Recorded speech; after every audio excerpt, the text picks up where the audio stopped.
Hello friends, ఈరోజు మరొక MG Windsor pro electric vehicle యొక్క రివ్యూ అనేది తీసుకొచ్చాను. ఈ కార్ లాంచ్ అయినప్పటి నుంచి కూడా కాంపిటీషన్ అనేది చాలానే ఉంది. మనకు కర్వ్ ఎలక్ట్రిక్ కానివ్వండి, క్రీటా అప్పుడే ఎలక్ట్రిక్గా వచ్చింది, B6 కూడా మహేంద్ర వాళ్ళ నుంచి వచ్చింది. బట్ అవన్నిటిని వెనక్కి నెట్టేసి సేల్స్లో ముందుకు దూసుకెళ్తుంది.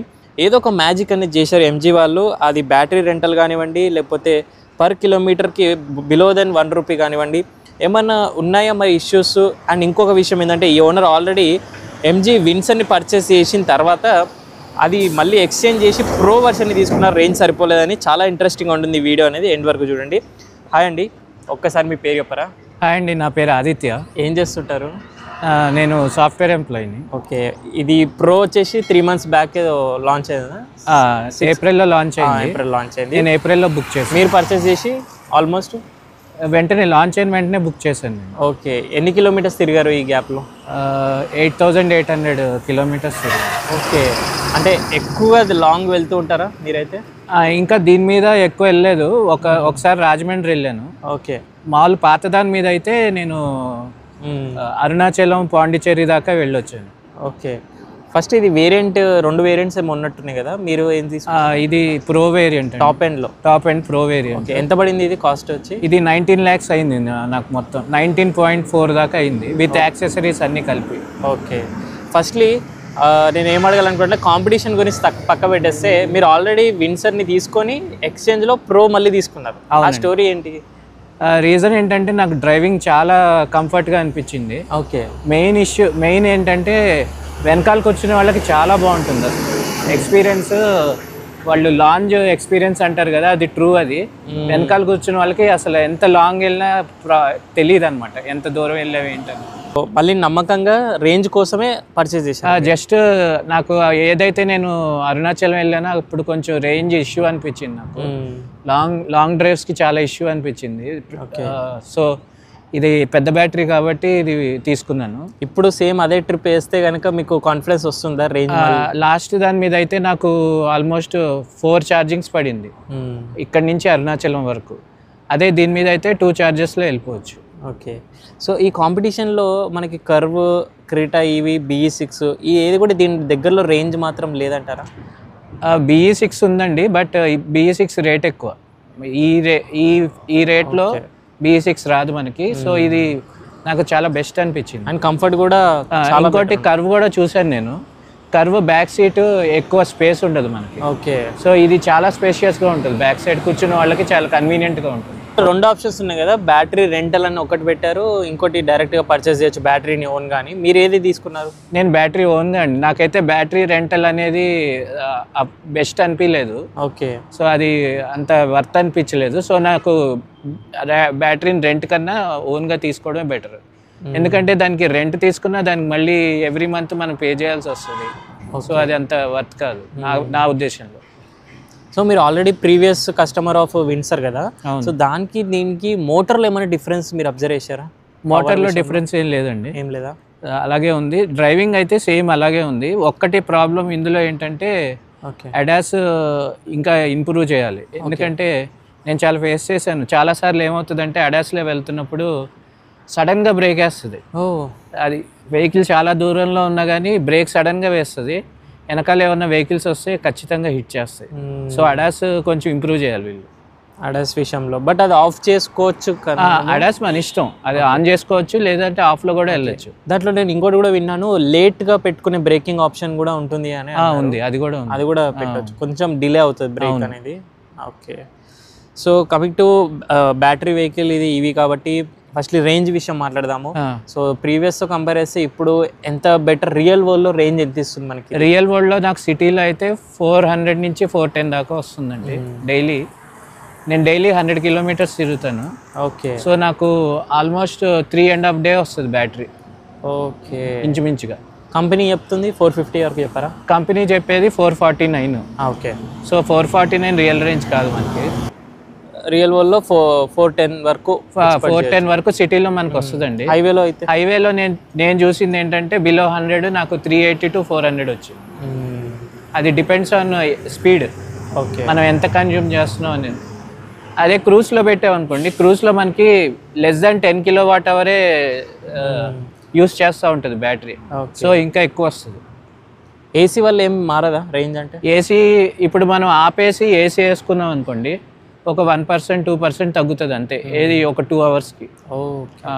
నేను ఫామ్కి వెళ్ళినప్పుడు తగ్గించే అదే ఏసీ వేసుకొని కూర్చుంటాము.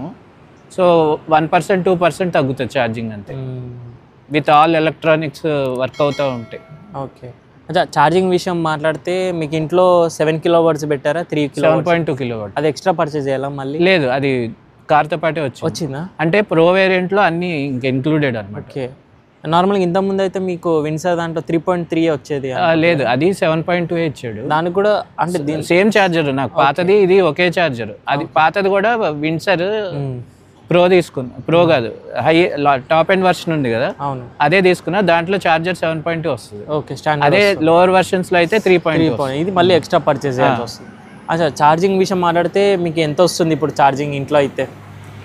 బిల్ అండి, నాకు ఛార్జింగ్ బిల్లు ఆల్మోస్ట్ ఫ్రీ అండి. అదెలా? ఎందుకు అంటే నేను సోలార్ పెట్టించాను. ఓకే. పిఎంది సోలార్ పాలసీ ఒకటి వచ్చింది. ఓకే. ఇంటికి 7 మొత్తం 3 lakhs అయింది. నన్ను 4 kW పెట్టించాను సోలార్ ప్యానెల్స్. అందులో 78,000 మనకి సబ్సిడీ వస్తుంది పిఎం నుంచి. పిఎం పథకం ఏదో ఉంది దాని. ఓకే, అవును, గృహ రక్షణ ఏదో ఉంది.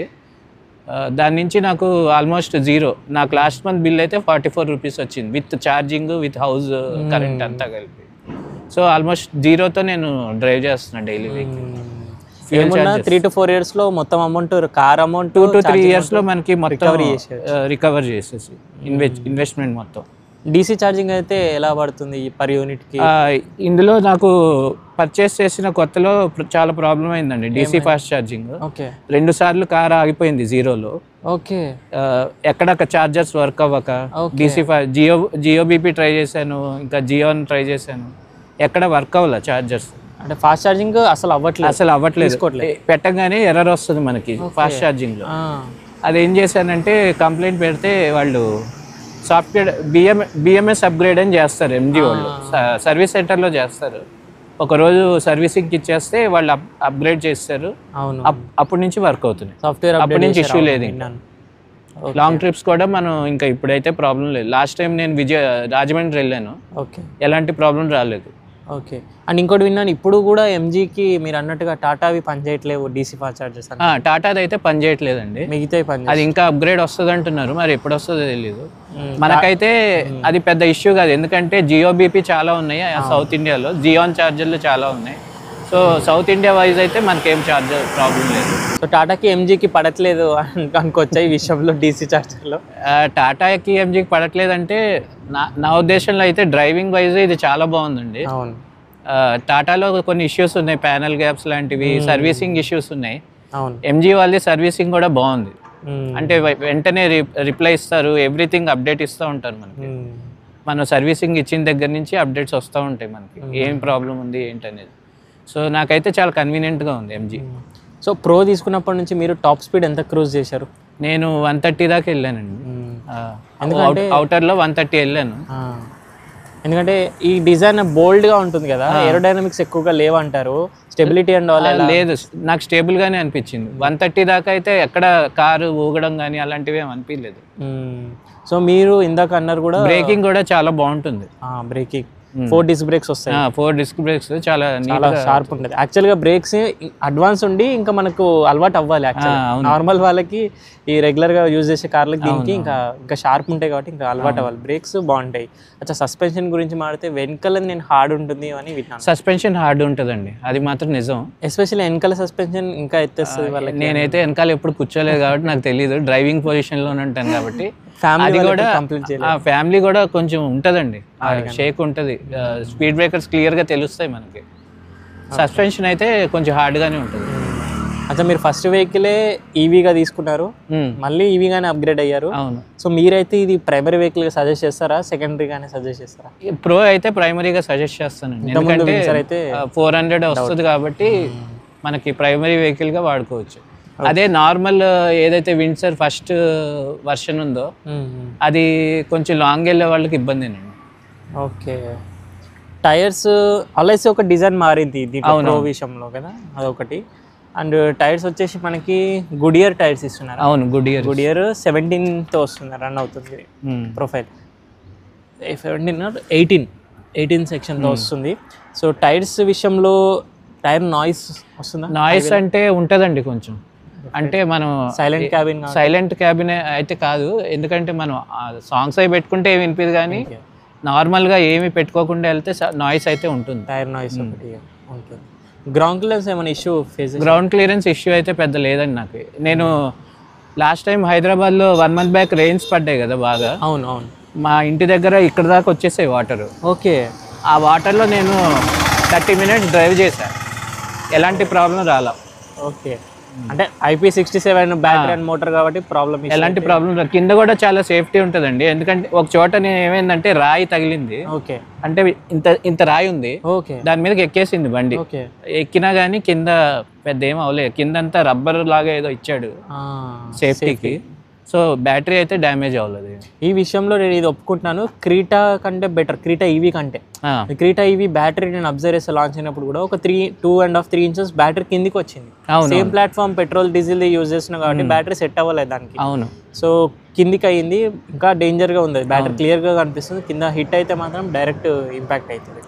నాకైతే గ్రౌండ్ క్లియరెన్స్ అయితే ఇష్యూ కాదండి, ఇష్యూ ఏం లేదు, సరిపోయింది అనిపించింది. ఎలక్ట్రిక్లో ఇంకా కిందకుంటే ఇబ్బంది, కానీ ఇది కొంచెం పైకే ఉంటుంది. అచ్చా, మొత్తం ఇప్పటి వరకులో ఏమైనా కాన్స్ అబ్జర్వ్ చేశారా మీరైతే? కాన్స్ అంటే మెయిన్ ఇదండి, నేను లాంగ్ ట్రిప్కి వెళ్ళినప్పుడు బాగా అబ్జర్వ్ చేశాను, విండ్షీల్డ్ లేదు, వైపర్ లేదు. ఇది ఏమవుతుందంటే మొత్తం మూసుకుపోద్ది అనమాట వర్షానికి, ఫాగ్ లాగా వస్తుంది, ఏం కనిపించదు ఇంకా మనకి వెనకాల. టాప్ ఎండ్ లో కూడా వైపర్ ఉంటే చాలా బాగుండేది. రెండో మైనస్ అడాస్ ఇంప్రూవ్ అవ్వాలి కొంచెం. అడాస్ బ్రేకింగ్ చాలా ఇబ్బందిగా ఉంటుంది, సో అది కొంచెం ఇంప్రూవ్ అవ్వాలి. ఓకే. సో ఇంకో 2 కాన్స్ నేను అబ్జర్వేషన్ లాంచ్ అయినప్పుడు కూడా, ఒకసారి బూట్ స్పేస్ ఓపెన్ చేయరా. సో దీంట్లో పవర్ టైల్ గేట్ కూడా యాడ్ అయింది. పవర్ టైల్ ముందు లేదు కదా? లేదు, అది ఒకటి ఫీచర్ యాడ్ అయింది. బట్ ఇప్పటికి కూడా ప్రో వర్షన్లో బ్యాటరీ వల్ల స్పేస్ కన్సూమ్ వల్ల స్పేర్ వీల్ ఇవ్వట్లేదు. అది యాక్సెసరీ, ఎక్స్ట్రా యాక్సెసరీ కింద ఇస్తున్నాడు. అది కారే కదా, అది మనకి పెట్టుకోవాలి సపరేట్గా. బట్ నాకేంటంటే నాకు పాత వర్షన్లో నేను ఆల్రెడీ స్పేర్ వీల్ తీసుకున్నా వాడి దగ్గర, అదే ఇప్పుడు ఇగో ఇలా పెట్టి యూజ్ చేస్తా. బట్ అయితే అన్ని కంపెనీస్ ఇస్తున్నప్పుడు అది ఇవ్వాలి ఖచ్చితంగా, కానే. అండ్ ఇంకో విషయం, ఆ రిక్లైనర్ సీట్స్ కంఫర్ట్ కోసం అని చెప్పి పార్సల్ ట్రే అసలు ఎక్కడ కూడా రాదు, సూట్ అవ్వదు లేదు. దానివల్ల ఏసీ అంతా కూడా బూట్లోకి వెళ్ళిపోవడం, కూలింగ్ తగ్గడం అంటే ఎక్స్పెక్ట్ చేస్తాను. కూలింగ్ అయితే చాలా బాగుందండి. అవునా? కూలింగ్ ప్రాబ్లం అయితే లేదు, వెనకాల వాళ్ళకి కూడా చాలా కంఫర్టబుల్గా ఉంటుంది, కూలింగ్ చాలా బాగుంటుంది. ఓకే. ఇంకోటి ఛార్జింగ్ విషయానికి వస్తే నేను ఇది ఒకటి తీసుకున్నానండి. అదేంటంటారు? ఇది మనం ఎక్కడికి వెళ్ళినా ఛార్జ్ పెట్టుకోవచ్చు, ఛార్జర్తో పని లేదు. ఒక పోర్టబుల్ లాగా, పోర్టబుల్ ఛార్జర్, చాలా పెద్ద వైర్ ఉంటుంది. ఒకసారి ఓపెన్ చేసి ఇది ఏంటిది స్టోరీ. ఇది వండర్ కరెంట్ అండి. Wonder current online purchase. Wonder current company పేరు. వీడు పోర్టబుల్ ఛార్జర్ ఇస్తాడు మనకి. పెద్ద టిఫిన్ బాక్స్ లా ఉంది. ఇలా పెద్ద రోప్ ఉంటుంది. ఓకే. 3 floors దాకా పైకి వెళ్తుంది. నాకు లాస్ట్ టైం 0కి వచ్చి ఆగిపోయింది బండి. ప్రాబ్లం ఏంటంటే 0కి వచ్చి ఆగిపోయిందంటే అసలు తొయ్యడానికి కూడా అవ్వదు ఈ బండి. అవునవును, మొత్తం లాక్ అయిపోతుంది, డిక్కీ ఓపెన్ అవ్వదు, ఏం ఓపెన్ అవ్వదు, అదొక ప్రాబ్లం. ఓకే. అప్పుడు ఏమైందంటే నేను JNT దగ్గర సిగ్నల్ దగ్గర అయిపోయింది, ఇది పెట్టుకొని నేను షాప్ వాళ్ళని అడిగి ఛార్జింగ్ పెట్టుకున్నాను. సో అలా తీసుకున్నాను అనమాట. అలా హెల్ప్ అవుతుంది మరీ ఎమర్జెన్సీ సిచ్యువేషన్. నేనేమనుకున్నా అంటే ఇది ఒక ఎక్సెస్ బ్యాటరీ, దీనివల్ల ఒక 10-15% ఛార్జ్ అవుతుంది. ఇది మనం ఛార్జ్ చేసుకోవచ్చు ఎక్కడికి వెళ్ళినా, ఫ్రీ మన ఇంట్లో పెట్టేసుకోవచ్చు, ఇంట్లో ప్లగ్కి. మీరంటే స్పేర్ వీల్ పర్చేస్ ఇంతకుముందు కాబట్టి బాగానే ఉంది, కానీ నార్మల్గా ఇవ్వాలి, జనరల్గా అయితే ఇవ్వాలి, ఈ రేంజ్ ఇచ్చినప్పుడు ఇవ్వాలి. వాడు పంక్చర్ కిట్తో మనం పంక్చర్ చేసుకోవచ్చు, బట్ ఎలాంటి సిగ్నల్ లేని సిచ్యువేషన్లో టైర్ కొంచెం ఏమంటారు దాన్ని టేర్ అవుతే మాత్రం ఇష్యూ లేదు, పంక్చర్ రాదు కదా, అలాంటి కొంచెం ప్రాబ్లం అవుతుంది. టైర్స్ అయితే బాగానే ఉన్నాయి, ఒక్కటే ఆ నాయిస్ కొంచెం వస్తుంది. సైలెంట్గా ఉంటుంది, ఎలక్ట్రిక్ కొంచెం క్లియర్గా వినిపిస్తుంటుంది. అచ్చా, ఈ కార్ అయితే ప్రమోట్ చేసింది సోఫా సీట్స్. అవును, లాగా అది చాలా మా ఇంట్లో వాళ్ళు చెప్తా ఉంటారు, ఒకసారి వెనకాల కూర్చోవడానికి చాలా ఇష్టపడతారు, ఎందుకంటే సన్ రూఫ్ ఓపెన్ చేసాం అనుకోండి చాలా ఎంజాయ్ చేస్తారు వెనకాల కూర్చొని. సోఫాలో కూర్చుంటే ఇంకా ఇంట్లో సోఫాలు కూడా ఇంత కంఫర్ట్ ఇవ్వవు. ఇంత స్పేస్ ఎక్కడ రాదండి, ఏ కార్లో లేదు. కూర్చోరా, మీరు ఎప్పుడు కూర్చోలే అన్నారు మా ఛానల్ ద్వారా, ఒకసారి మీరు కూర్చోండి. మీ హైట్ 5'6", 5'7", 5'6", ఇంత స్పేస్ ఉంటుంది. థై సపోర్ట్ కూడా బాగుంటుంది, కుషనింగ్ బాగుంటుంది. అచ్చా ముగ్గురు కూర్చోవచ్చా? ఇద్దరికైతే కంఫర్ట్, ముగ్గురు కూర్చోవచ్చు కంఫర్టబుల్ గా. ఇది ఓపెన్ చేసుకుంటే ఇంకా హాయిగా అసలు బాగుంటుంది. అదేమంటే మూన్ రూఫ్ అంటారు, sun roof open, moon roof, fixed glass ఉంటుంది. ఏసీ కూడా వెనకాల వెన్స్ వచ్చాయి, ఛార్జింగ్ పోర్ట్స్ అన్ని వచ్చాయి. ఏసీ అయితే చాలా బాగుంటుంది. ఇంప్రూవ్ చేసింది ఏంటంటే పాత దాంట్లో బ్లాక్ సీట్స్ వచ్చాయి మనకు మొత్తం కలర్, అది అసలు ఎండాకాలం నరకం చూసేవాళ్ళం కూర్చుంటే అసలు. Already experience. ఇదైతే చాలా హాయిగా ఉంది. కానీ ఇప్పుడు నాకు ఒక మంచి విషయం దొరికింది ఏంటంటే, ఇప్పుడు ప్రీవియస్ విన్సర్ ఓనర్ ని మిమ్మల్ని పక్కన పెట్టాలని అవసరం లేదు, రెండు మీరే ఉన్నారు. అవును, ప్రీవియస్ ఓన్ ఎగ్జిస్టింగ్ కస్టమర్. మళ్ళీ దీనికి మనకి ఫ్రంట్ 2 సీట్స్ కి ఇది వస్తుంది, వెంటిలేటెడ్ సీట్స్. కానీ ఈ లైట్ కలర్ కదా, మెయింటెనెన్స్ అయితే నాకేం పెద్దగా లేదు. ఈజీ క్లీనింగ్ వెట్ క్లాత్ తో చేసినా అయిపోద్ది ఈజీగా. పోతున్నాయి మరకలు, లెదర్. ఒకసారి వెనకాల యాక్సిడెంట్ అయిన అతన్ని కూర్చోబెట్టాము, బ్లడ్ కూడా అంటుకుంది. క్లీన్ చేస్తే పోయింది వెంటనే. సో ఇది ఇంటీరియర్ వైజ్ సూపర్. ఇది ఇంకోటి స్క్రీన్, అసలు పెద్ద టీవీ ఇచ్చేస్తారు వీళ్ళు. ఇది బాగానే ఉంటుంది. నేను ఇందాక కెమెరాస్ మనము పార్కింగ్ నుంచి తీస్తుంటే నేను ఫ్రేమ్స్ అనేవి హ్యాంగ్ అవుతున్నాయి, కెమెరా లైట్ గా అప్పుడప్పుడు అవుతాయండి. అవునా, లైట్ గా అవుతుంది, అక్యురేట్ వర్క్ అవుతుంది. బట్ ఫ్రేమ్స్ అనేది కారు టాటా వాళ్ళగా ఎమ్మటే మూవ్ అవ్వకుండా ఆ కెమెరాస్ లాగా కొంచెం కొద్దిగా అది మనం రన్నింగ్ లో ఉన్నప్పుడు అయితే నాకు బాగానే అసలు ఫ్రేమ్స్ అలా కూడా ఉండదు. స్టార్ట్ అయిన వెంటనే అయితే కొంచెం కనిపిస్తుంది మనకి ఒకటి. అండ్ ఇంకోటి ఫిజికల్ బటన్స్ చాలా తక్కువ ఉంటాయి. ఫిజికల్ బటన్స్ తక్కువ. మెయిన్ ప్రాబ్లం ఎప్పుడవుతుందంటే సడన్ గా మనకి ఎప్పుడైనా ఈ సైడ్ మిరర్స్ ముయ్యాలి అంటే ఇబ్బంది. మళ్ళీ ఇక్కడికి వెళ్ళి మనం ఇక్కడ ఉన్నాం అనుకోండి ఈ స్క్రీన్ లో, మళ్ళీ వెళ్ళి వెనక్కి వెళ్ళి ఎంజీ అని కొట్టి ఇక్కడికి వెళ్ళి సెట్టింగ్స్ లోకి వెళ్ళి మళ్ళీ అని మార్చాలి. ఒకవేళ జస్ట్ ఫోల్డ్ చేయాలి అనుకుంటే, ఏదైనా ట్రాఫిక్ లో ఉండి ఫోల్డ్ చేయాలి, అది ప్రాబ్లమ్. ఫిజికల్ బటన్ ఉంటే ఇంకా బాగుండేది. అది మనం అలాగే చెప్పాలి వెనకాల వాళ్ళకి, ఇవన్నీ సెట్టింగ్స్ చేస్తున్నాం మేము, విండోస్ క్లోజ్ చేయడానికి 5 నిమిషాలు పట్టుద్ది. IRVM క్లోజ్ అయ్యే బటన్ ఏదో, IRVM లాంటివి ఇంకేమన్నా అలాంటివి? అదే ORVMs క్లోజ్ చేయాలంటే ఇందులోనే, అట్లాంటివి ఇంకేమన్నా ఇందులోనే మొత్తం ఇచ్చేసింది. మోడ్స్ కూడా ఇందులోనే అండి. అప్పటికప్పుడు మోడ్ చేంజ్ చేయాలన్నా మళ్ళీ ఎంజీలోకి వెళ్ళి మళ్ళీ వెళ్ళాలి. మూడ్స్ బట్టి ఏమన్నా రేంజ్ చేంజ్ అవుతుంది అంటారా? రేంజ్ చేంజ్ అవుతుంది. స్పోర్ట్స్ మోడ్లో చాలా తింటుంది బ్యాటరీ, సగం అయిపోతుంది, 250 వరకు రావచ్చు. ఇప్పుడు స్పోర్ట్స్ మోడ్లో కంప్లీట్గా డ్రైవ్ చేసాం అనుకోండి 280 వస్తుందేమో, అంతే, అంతకంటే రాదు. నేను స్పోర్ట్స్ మోడ్లో ఎక్కువ డ్రైవ్ చేయను, ఎప్పుడో ఒక్కసారి. అసలు ఎంత మళ్ళీ లిమిట్ పెట్టాడేమో 80 వరకు అని. ఎక్కువ స్పోర్ట్, ఎక్కువ మోడ్ అని, ఎక్కువ మోడ్లో లిమిట్ అంటూ లేదు, కానీ చాలా ఎంత తొక్కితేనే వెళ్తుంది బండి. ఎక్కువ ప్లస్ అయితే ఇంకా దారుణం, స్లోగా చాలా ల్యాగ్తో తీసుకుంటుంది వెహికల్. అదే నార్మల్ అయితే బాగా వెళ్తుంది, వెంటనే టార్క్ అయ్యి బాగుంటాయి, వెంటనే లాగుతుంది. అచ్చా, ఇంకొక 2 విషయాలు. డిజైన్ పరంగా స్క్రీన్ పెద్దగా ఇచ్చాడు, బాగుంది. కానీ ఈ స్క్రీన్ వల్ల మీకు వ్యూ పాయింట్ అనేది అది ప్రాబ్లమేనండి. ఇప్పుడు ఇది ఉంది కదా ఏ పిల్లర్, ఇది ఇటు నుంచి సడన్ గా ఎవరైనా వస్తే మనకు సడన్ గా కనిపించదు ఇది. ఓకే, ఇంకా క్వార్టర్ గ్లాస్ ఇచ్చాక కూడా నాకు 2-3 సార్లు తగిలాయి. అయ్యో, అంటే సడన్ మనం ఇటు చూస్తున్నాం అనుకోండి, ఇటు చూసేదాకా కనిపించదు వెంటనే. టాటా నెక్సాన్ లో ఉన్నట్టుగా బ్లైండ్ స్పాట్ అనుకో, బ్లైండ్ స్పాటే ఇది. కొంచెం ఇది ఇచ్చినా గానీ మనకి పెద్ద ఉపయోగం ఏం లేదు, లైట్ గా ఇంకా ప్రాబ్లం ఉంది అది. అదొకటి. బట్ స్క్రీన్ వల్ల అయితే మీకు రోడ్ వ్యూ ఏం స్క్రీన్ వల్ల అయితే నాకు ఏ ప్రాబ్లం లేదు. స్క్రీన్ నేను నిజంగా చెప్పాలంటే ఎంజాయ్ చేస్తాను ఇందులో అన్ని నెట్ఫ్లిక్స్ అన్ని ప్లే అవుతాయి. లాంగ్ ట్రిప్స్ కి వెనకాల వాళ్ళకి బాగుంటది, మనకి బాగుంటుంది. బట్ మనకి కొంచెం సేఫ్టీ వైజ్ మనకి కాదు అంటే మనం చూడకూడదు, వాళ్ళు చూసుకోవచ్చు. బట్ ఇంకొక డిజైన్ నేను సెకండ్ అందాం అనుకున్నది, ఈ గ్లాస్ అనేది అన్ని కార్స్ లో కాకుండా చాలా పెద్ద గ్లాస్, వేడి ఎక్కువ తీసుకుంటుంది. అది ఇప్పటికే ఎండ చూస్తే మీకు ఇక్కడ పడుతుంది ఆల్మోస్ట్. సో సమ్మర్ లో అయితే మొత్తం డాష్ అంతా హీట్ అయిపోవడం, సమ్మర్ లో చాలా హీట్ అవుతుంది, డాష్ హీట్ అవుతుంది, ఇది కూడా హీట్ అవుతుంది, మానిటర్ కూడా, స్క్రీన్ కూడా వేడి అవుతుందా. మళ్ళీ దానికి ఇంకొక సొల్యూషన్ ఏంటంటే ఇక్కడ వరకు మనం బ్లాక్ ఏదన్నా ఈ పాయింట్ వరకు కూడా ఆల్మోస్ట్ ఒక ఫీట్ వరకు బ్లాక్ నేను ఏం చేశానంటే పాత కార్కి ఇది ఏం చేశాను 70% ఉంటది కదా ఫిలిం అది వేయించాను. అప్పుడు అంత ప్రాబ్లం అనిపించలేదు. బట్ సీట్స్ మాత్రం హీటింగ్ చాలా ఎక్కువ ఉంటుంది. ఇప్పుడు కూడా వేసుకోవచ్చు 30% వరకు లీగల్ ఇంకా వేయించలేదు. అప్పుడే మీరు ఇది కూడా చేయించాలి. గ్రీన్ కలర్ది ఒకటి వస్తుంది కదా, లైట్ గ్రీన్, అది ఇక్కడ వరకు వేయించుకుంటే అట్లీస్ట్ మనకి ఏదైనా ఇక్కడ వరకు అన్నా కవర్ అయ్యే ఛాన్స్ కొంచెం ఉంటుంది. నేను ప్రీవియస్ ఓనర్ కూడా ఇదే అడిగాను, వాళ్ళు కూడా ఇదే కంప్లైంట్, హీట్ ఎక్కువ అవుతుంది అని అంటున్నారు. ఓకే, సో ఇంకొకటి బ్యాటరీ వారంటీ గురించి 15 years battery warranty lifetime అంటాడండి. లైఫ్ టైం ఇచ్చేసాడు ఈసారి. లైఫ్ టైం అంటాడు అంతే. అది ఇప్పుడు టర్మ్స్ అండ్ కండిషన్ ఏంటంటే అది 15 years. ఎందుకంటే రిజిస్ట్రేషన్ వైజ్ కూడా ఒక vehicle life cycle 15 years. So అది 15 years అని లెక్క మనం వేసుకోవాలి, కానీ లైఫ్ టైం అంటే లైఫ్ టైం ఇవ్వడం. ఇంకోటి ఎంజీ వాళ్ళ మోడ్ ఎప్పుడు చేంజ్ అవుతుందో ఇలాంటి విషయాలు. లాస్ట్ టైం అదే అయింది. ఫస్ట్ టైం అన్నాడు లాంచ్ చేసినప్పుడు ఫ్రీ ఛార్జింగ్ అన్నాడు, ఫ్రీ ఛార్జింగ్ ఫర్ 1 year అన్నాడు.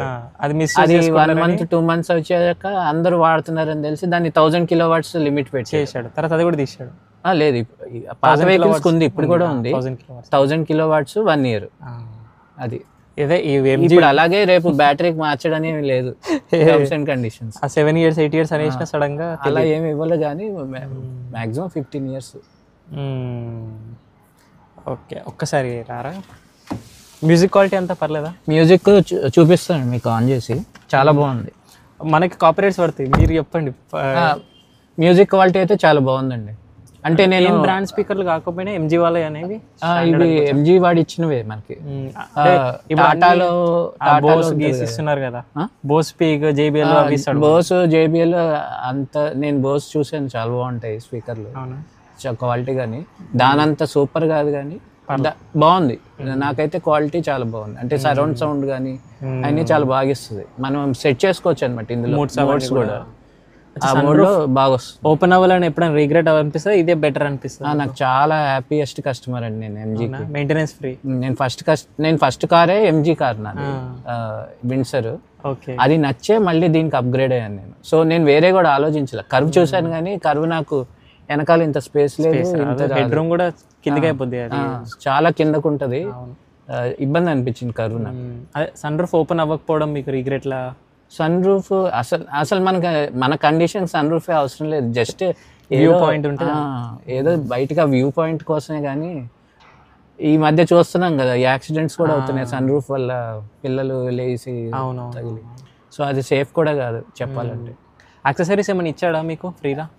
యాక్సెసరీస్ ఫ్రీగా అంటే 2-3 ఇచ్చాడండి. డోర్ మ్యాట్స్ ఏమైనా ఇచ్చాడా? డోర్ మ్యాట్స్ నేను పర్చేస్ చేశాను. ఈ వైజర్స్ ఎంజీ వైజర్స్ అన్ని నేను తీసుకున్నాను, అన్ని ఎక్స్ట్రా పర్చేస్. 1-2 ఇచ్చాడు అంతే, గుర్తులేదు నాకు కరెక్ట్.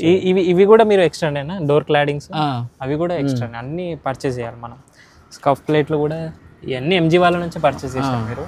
ఎంత టోటల్ యాక్సెసరీస్ అన్నిటికీ 19.4 దాకా అయినట్టుంది, ఇంక్లూడింగ్ ఆన్ రోడ్ తో. ఓన్లీ యాక్సెసరీస్ లేకుండా అయితే 19 అయినట్టుంది. 40,000 వరకు యాక్సెసరీస్ పెట్టారు. ఇలా మీకు ఫుల్ నేమ్ తో ఇష్టమా? అంటే నాకు యాక్చువల్గా పాతది ఇక్కడ ఉండేది, పాతది వాడు ఇలా ఇచ్చేవాడు, ఇక్కడ కొత్తగా దీనికి ఇలా ఇచ్చాడు. ఓకే, దీంట్లో మళ్ళీ 2 రకాలు ఉన్నాయి. ఓకే, బ్లాక్ కలర్ ఉంది, క్రోమ్ ఉంది. ఫస్ట్ బ్లాక్ వేసేసాడు, నేను వద్దని రిటర్న్ ఇచ్చేసి మళ్ళీ క్రోమ్ వేయించాను. ఓకే, అంటే మీకు తెలియకుండానే వేసేసాడు వాడు. అంటే నేను చెప్పాను ఆల్రెడీ నాకు క్రోమ్ కావాలని చెప్పా, వాడేమో బ్లాక్ వేసేసాడు, మళ్ళీ తీపిచ్చేసి వాడికి ఇచ్చేసి ఇది వేయించాను. ఇంకో ప్రాబ్లం ఏంటంటే వీడి దగ్గర యాక్సెసరీస్ మనకు వెంటనే దొరకట్లా. ఓకే, టైం తీసుకుంటా వెంటనే ఇవ్వడు. అచ్చా, ఇంకోటి సేఫ్టీ వైజ్గా మాట్లాడితే అన్ని కార్స్ కూడా బోనెట్ చాలా లెంత్ ఎక్కువ ఉండి మోటార్లో ఫిట్ అయ్యి సేఫ్టీ వైజ్గా అని అంటారు. దీనికి బోనెట్ చాలా తక్కువ ఉంది, మోటార్ కూడా క్యాబిన్లో పుష్ అయ్యి ఉంటుంది. మీరు బోనెట్ తక్కువ ఉందని చూస్తున్నారు, లోపల ఎక్కువ ఉంటుంది చూస్తే మీరు. అదే ఇంపాక్ట్ అయినప్పుడు మనకి ఎంత వరకు తీసుకోగలుగుతుంది ఇది? అది మనం చెప్పలేము. క్రాష్ రేటింగ్లు కూడా ఏం రాలేదు ఇప్పుడు దాకా దీనికి. Almost bumper. ఏంటంటే ఇది తక్కువ ఉన్నా మనకు లోపల కూడా చాలా ఎక్కువ ఉంది. ఆ డాష్ బోర్డ్ లో కింద మోటార్ లా. నేను అనుకోవడం తీసుకుంటదేమో ఇంపాక్ట్ అనుకుంటున్నా. బిల్డ్ క్వాలిటీ విషయం ఎలా అనిపిస్తుంది?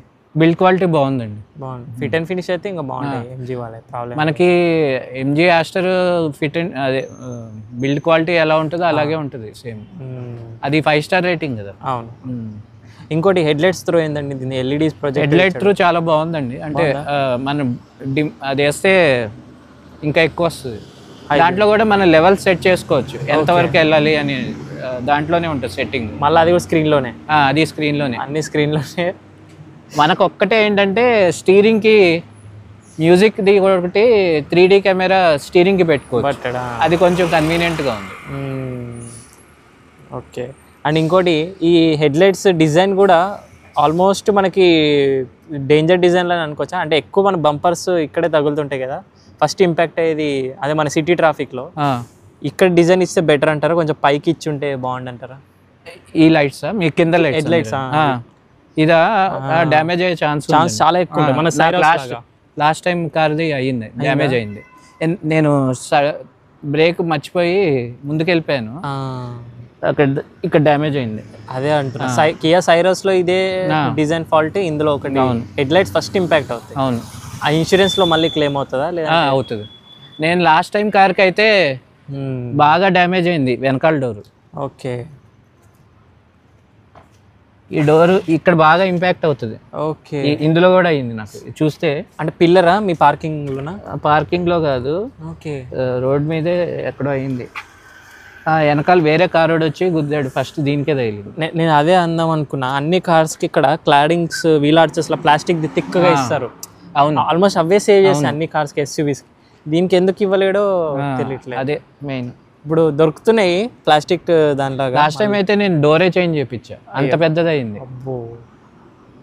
అందుకే నాకు రీసేల్ వాల్యూ కూడా తగ్గిపోయింది. మెయిన్గా ఇవే స్పాట్స్ అన్నీ కూడా తగిలేటివి అన్నీ కూడా ఎడ్జెస్. డిజైన్ బాగుంది కానీ హెడ్ లైట్ అవుట్ అవుతుంది. వీల్ ఆర్చెస్ మిగతా కార్లకు బ్లాక్ కలర్ ఇస్తాడు కదా, అలా ఏదైనా ఇచ్చుంటే బాగుండేది. ఉన్నట్టున్నాయి యాక్సెసరీస్ దీనికి. నాకు తెలిసి ఏం లేవు. ఆఫ్టర్ మార్కెట్ ఏమైనా ట్రై చేయాలి మీరు ఇంకా ఆన్లైన్లో. ఇది ఒక ఇష్యూ. ఓకే. ఫైనలీ దీని on road price, down payment, EMI share చేసుకున్నాను. డౌన్ పేమెంట్ నేను నా పాత కార్ ఇచ్చేసాను కాబట్టి అది వాళ్ళు చేంజ్ చేసేసుకున్నారు. ఓకే. ఇంకో 1 lakh ఎక్స్ట్రా పే చేశాను. ఓకే. నాకు పాత కారు ఎంత అయిందో ఇది అంత అయింది. ఎలా అనుకుంటున్నారు? ఎలా చెప్పండి. నేను పాత కారు 11th నవంబర్ తీసుకున్నా. ఓకే. 16th నవంబర్న మన తెలంగాణ గవర్నమెంట్ ఇది ఇచ్చింది, ఈవీకి ఫ్రీ రిజిస్ట్రేషన్, రోడ్ ట్యాక్స్ లేదని చెప్పించి నాకు అక్కడే 2 lakhs సేవ్ పోయాయి లాస్ట్ టైం. ఓకే. సో ఇప్పుడు అది లేదు కాబట్టి అది ఇక్కడ సేవ్ అయ్యాయి అంతే. అంటే ఎక్స్ట్రా పే చేయాల్సి వచ్చింది, బట్ ఏంటంటే రిజిస్ట్రేషన్ ఫీజు, రోడ్ ట్యాక్స్ లేవు ఇప్పుడు దీనికి. మనకు 2026 డిసెంబర్ దాకా ఉంది అది. సో అదొక బెనిఫిట్ అయింది. ఓకే. లేకపోతే ఇంకా ఎక్కువ అయ్యేది ఇది. అదే ఉండుంటే ఇది 21-22 దాకా అయ్యేది. సో ఇప్పుడైతే నాకు 19 అయింది. ఓకే. సో ఇది ఓవరాల్గా ఇంకేమైనా ఎంజీ నుంచి బెటర్ చేసుకోవాల్సి అనుకుంటున్నారా? చెప్పాను కదండి, అడాస్ ఇంప్రూవ్ చేయాలి వాళ్ళు కంపల్సరీ. అడాస్ ఇంప్రూవ్ చేయాలి. వెనకాల వైపర్ ఇస్తే చాలా బెటర్గా ఉంటుంది. ఇది ఓవరాల్గా రివ్యూ మీకు హెల్ప్ఫుల్ అయింది అనుకుంటాను. అండ్ ఇలాగే మీరు కూడా మీ ఓనర్షిప్ రివ్యూని మన ఛానల్ ద్వారా షేర్ చేసుకోవాలంటే Bikers Boy Telugu official Insta page ఉంది, అక్కడ మెసేజ్ చేయండి. లేదంటే వాట్సాప్ నెంబర్ స్క్రీన్ పైన యాడ్ చేస్తున్నాను, అక్కడైనా మెసేజ్ చేయొచ్చు. ఏ 2-wheeler అయినా 4-wheeler అయినా హైదరాబాద్లో నేను మీరు వచ్చి రివ్యూ అనేది తీసుకుంటున్నాను. Thank you so much watching. See the next video. Drive చేసే వాళ్ళు సీట్ బెల్ట్స్, రైడ్ చేసే వాళ్ళు స్టాండర్డ్ హెల్మెట్స్ మర్చిపోవద్దు.